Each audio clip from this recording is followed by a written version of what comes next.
We are on our way to Shiba Village, which is known as one of Japan's 3 secret spots. That sounds very exciting. On the way, we've come to visit Tsuju Bridge. This is a big aqueduct that was built in the 1850s. If I'm not wrong, it's the biggest stone aqueduct in Japan, and hopefully if I turn around, there it is, you can see it behind me. It doesn't look amazingly impressive now, but if you come at the weekends or at certain festivals, huge amounts of water gush out of it, because it's an aqueduct and so water runs along the top, and it was built to irrigate all this surrounding farm area. Well, we'll just have to imagine the water gushing out now, because it's not the weekend and we don't have time to stop. But if you're in Kumamoto Prefecture at the weekend, I think it's 1 o'clock, then you can come to this bridge and see all the water gushing down to the rice fields below. Okay, we didn't get very far and we stopped again. The next stop, we're still in Kumamoto Prefecture, is Heitate Jinja, Heitate Shrine. The reason we're visiting this, I shouldn't speak very loud actually. It was just a kind of normal shrine, of which there are many in Japan, but apparently some priest claimed it was 15,000 years old. And loads of people, kind of spiritual people, started coming here to get the vibes. I mean, obviously it wasn't 15,000 years old, but this is what people started to believe. And then the wife of the previous Japanese Prime Minister, Abe-san, came here. And then that made it even more popular. So if you come now, lots of kind of spiritual people come, trying to get the vibes of this. I'm sure it's very old, but I bet you it's not 15,000 years old. But anyway, as you can see behind me, it's in this very nice, forested, secluded area. So let's have a look.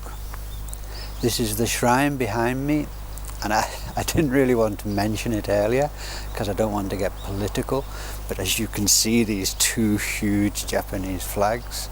The reason it got very popular is a lot of nationalists started to come here because it was so old, and it showed that the Japanese people are a very old lasting race or nationality, and this is why the Japanese Prime Minister's wife come here, because he was known as a bit of a slightly right-wing nationalist Prime Minister Abe-san.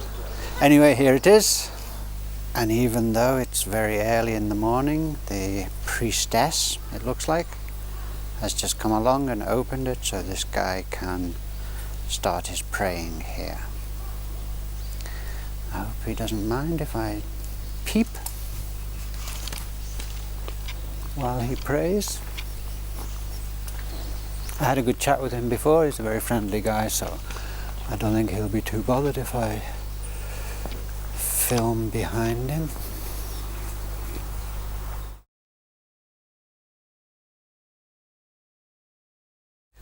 So by great coincidence, the priestess used to study in England, so we were chatting in English a little bit, and she told me, of course, when you visit a shrine, normally the building itself isn't that old, it's been rebuilt so many times, but she was telling me this tree behind me is the oldest thing here.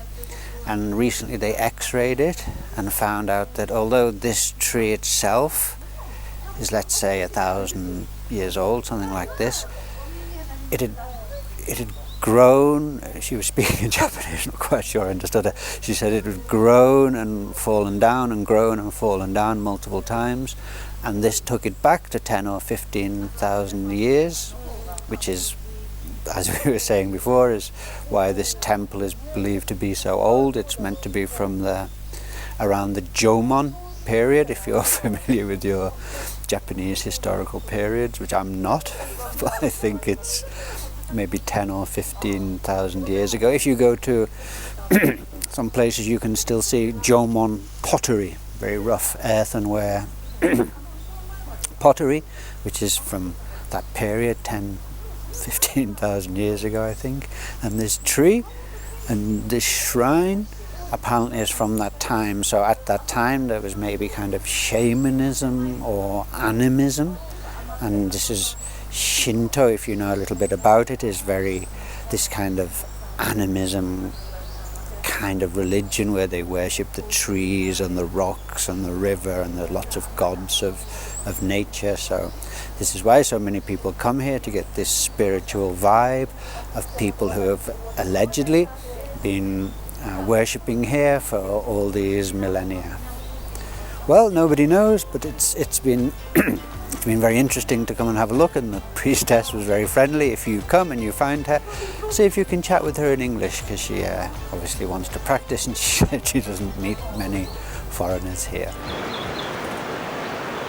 We're just entering the area that I suppose you can call Shiba-som, which means Shiba village.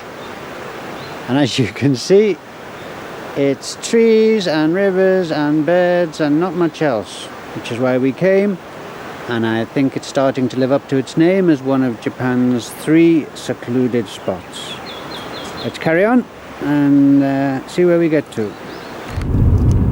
As we're getting further and further up in the mountains, you can see the road gets narrower and narrower. We just passed the sign that said no mobile reception from here, so hopefully we don't get stuck or break down. And if I just point this over here, I've actually stopped in the middle of the road to film this, but as there's no other cars, and basically you can see you better not veer off this road, because you'll go all the way down to the valley there, and this area is just beautiful. Not a car, we haven't passed a car since we started here. So we're starting to get higher and higher, and it's getting colder and colder actually. We're here now at the start of November, so if you come in winter it must be really freezing. Let's carry on a bit more and we get to the village of Shiba in Miyazaki Prefecture, here on Kyushu Island, Japan. Let's get in the car. The observant amongst you will have noticed I've donned a woolly hat and a down jacket, and we're walking along this mountain path now, trying to find what's meant to be one of the largest trees in Japan. It's 800 years old and is worshipped by the locals, of course, as a kind of goddess of the mountains, which comes to them in their dreams to warn them of imminent fire. And as I'm talking now, I think we have found it. And here it is.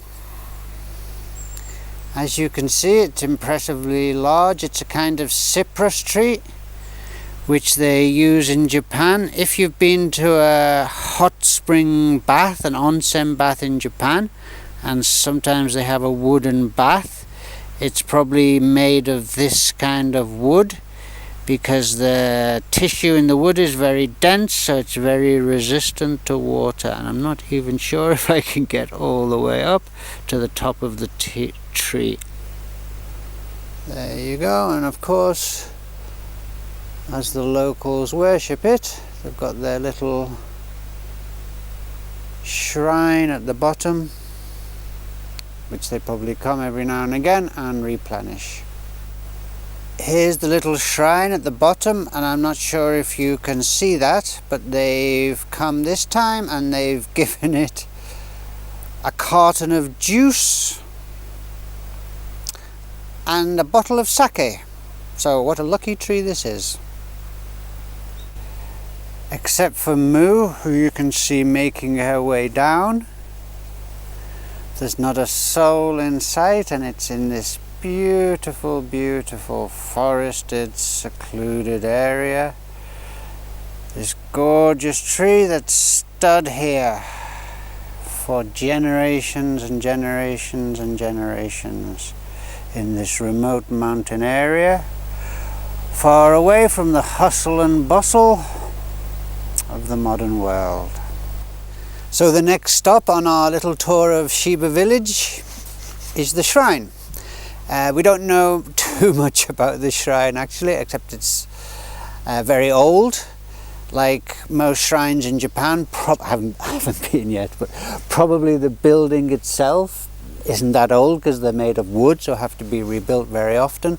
But there's apparently a very big old tree here, and that's a sign that the place, the shrine, the place where the shrine is, has stood for a very long time. Let's go and have a look.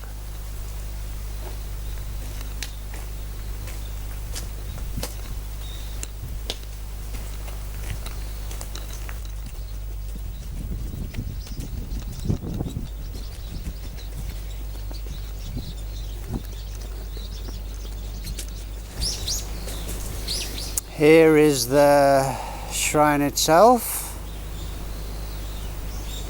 and behind it I can see, wow! If you can hear my voice above all the sounds of the river flowing and the birds tweeting, this is the tree. It's a very impressive 19 meters around, 54 meters high, and said to be 800 years old. Quite famous houses. I think this is one of the tourist hotspots in Sheba village. There's very old traditional kinds of houses. Actually, we used to live in Indonesia, and they look like the kind of long houses they have there. I'm not sure if they're related in any way, but let's go and have a look.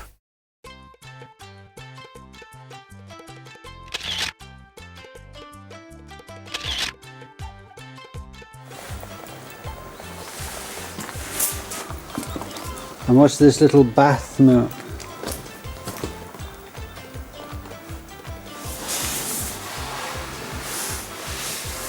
I think this is Goemon. This is an iron pot, so you can heat the water direct from the bottom. And then so you can't just get in right away, but you have to have some sort of like a plate, wood plate kind of thing underneath. But actually it has got a proper hot water tap, so it's just a style maybe. It's like we always watch on the morning drama of the days gone by in Japan when they all have to heat the bath with wood. And where's the living quarters? That I couldn't open. Can we see? You can only see me in a very dirty window. But I think, oh yes, there you go. Wooden floor. There you can see. If you're interested to rent this place, let us know and we'll see if we can find out about it. We'd like to stay here, but maybe not at this time of year because it's a bit cold. I think it's more of a summer activity. But what a morning view you have when you wake up, huh? And behind Moo there you can see the tree we were just looking at. Obviously it's the tallest there. And I just read on the way past, it's the second tallest tree in Japan. Really? Yeah. And it was allegedly planted by the pursuing Genji family general. Genji clan general, who was chasing the Heike all the way here. And look at this wonderful vegetable garden. You can see here the people are really self-sufficient. Persimmon and I guess some kind of yuzu, which is some kind of citrus that grows very prolifically here in Kyushu. So we found this place for lunch that does soba noodles, and it's a handmade soba, and quite unusually it's 100% buckwheat flour. Normally soba noodles will be 60% or 80%, but here they make us a proper country soba noodle, made with 100% buckwheat flour. And the best thing about this restaurant is the view of the river. Look at this. So after some of the very hairiest driving we've ever done in Japan, with a really narrow road and a huge drop down the side with no barrier at all, and including coming face to face with another car, so we had to reverse about 200 meters. We finally come to our target, which is this observatory. And the point of this observatory, if you can see it down there, are these rice terraces. They have a bit of a story attached to them because this area was very dry, and they made a water course for several kilometers to allow rice to flourish, even here right up in the mountains. It's not that clear a day today, so maybe it's difficult to see, but we came all this way and we drove on that crazy road, so I hope you I hope you appreciate the view. And as we're driving down, we just noticed these shiitake growing. This is a shiitake farm, shiitake mushroom farm. So we've just come to the center of the village, and now we're just taking a walk around this very old traditional style of house that they have in this village. You can see it's set up as they used to live in it, and maybe they still do live in it as far as I know. As you can see on the left there, all the portraits of the ancestors, which you see in everyone's house, including our house. If you go in, you will see the photos of the grandmother and the great-grandmother, and as far back as they had cameras, in fact. And this is where they roast tea. We found they cook and they also roast tea. And we were amused to see here this machine for threshing rice, because we have one exactly the same in our house. Maybe we should open our house as a museum. In fact, ours is in slightly better condition than theirs. I wonder if they're interested in it. So one of the interesting things about this village is the Genji and the Heike clan. I keep saying I'll tell you the story later, but the point is they ended up together in the same graveyard, so it's a kind of happy ending. And actually in this village still lots of their descendants are living here. This is the museum in the center of Shiba village. Often we find the museums in smaller towns and villages aren't that great in Japan, but this one's quite good. It's 4 floors, amazingly, and has lots of information in English. So, especially seems to have lots of info about the kind of country life and the festivals of this village, not just the history. So, if you're interested in learning more about how the countryside people live here, this is a not bad museum at all. And behind me you can see the dam that's very well known in Shiba. It probably looks much better on a bright sunny day.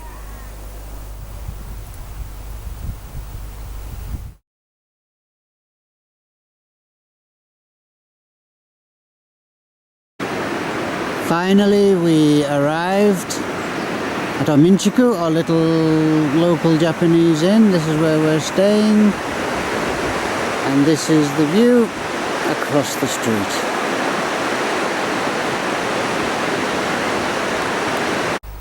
So, although it's only the start of November, because we're so high in the mountains, we're a little bit late for autumn leaves, but as you can see behind me, we still managed to find some, and it's beautiful.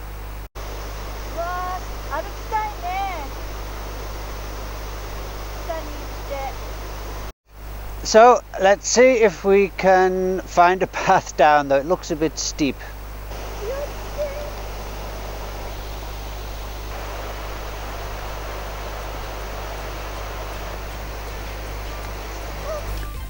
We never did make it down to the bottom of the waterfall, it was just too slippy. Anyway, we had a great trip in Shiba Village, and as we're driving away, let me finally get round to telling you the story of the Genji and the Heike, who I mentioned throughout the video. Most Japanese kids will know this, it's an important part of Japanese history. In the 1100s, the Genji, you may have heard of the book, The Tale of the Genji. The Genji defeated the Heike, and the Heike, fleeing for their lives, went to the most remote parts of Japan they could, and that's how they ended up high in the mountains in Shiba Village. Actually, there was nothing there at the time. They founded Shiba Village and planted that huge tree that you saw in the video. The Genji prince fell in love with the Heike princess and ended up not slaughtering them after all. Actually, he found the Heike were so weak and pitiful and defeated that he found no need to slaughter them, fell in love with the princess, and apparently they all lived happily ever after, and are even buried in that graveyard that you saw in the video. Hope you enjoyed our little trip to Shiba Village as much as we did.